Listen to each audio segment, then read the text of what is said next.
Është fakt që fushatat elektorale në Shqipëri shoqërohen me shpenzime marramëndse, ajsa edhe parat në qarkullim në muajt e fushatës kulmojnë sikurse ishte muaj maj, që nga të dhënat e Bankës së Shqipërisë rezultoi se paraja që qarkulloi jashtë sistemit bankar shënoi rritjen më të fortë me plot 38 milion euro. Por ky është vetëm një detaj, pasi kosto e zgjedhjeve vijon të mbetet një ekuacion i pazgjidhur për shkak se partitë politike fshehin financimet e tyre, ndonse ligji i detyron të jenë transparente me publikun. Për këtë arsye Agon Channel është interesuar pranë Komisionit Qendror të Zgjedhjeve, institucioni ku partitë politike duhet të bëjnë transparencë për burimin e parave. Si përgjigje, morëm atë që pritej. Asnjë nga forcat politike nuk ka plotësuar detyrimin ligjor pranë Komisionit Qendror të Zgjedhjeve, pra nuk ka bërë publike financimet për zgjedhjet apo aktivitetin e tyre financiar një vjeçar. Por shkelja ligjore shkon edhe më tej.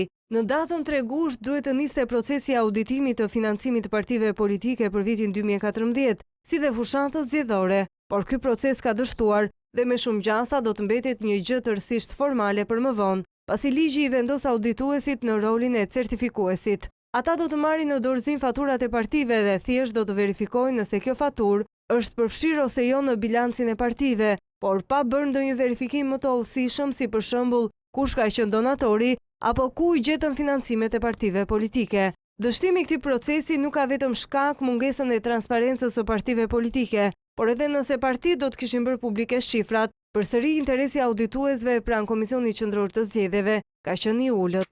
Partitë mendojnë se nuk i detyron ligji të publikojnë në kohë reale gjatë fushatës financimet, por në fakt ata janë në shkelje të së drejtës së informimit, një drejtë e përcaktuar me ligj. Çdo person gëzon të drejtën e njohjes me informacionin publik, pa u detyruar të shpjegojë motiv.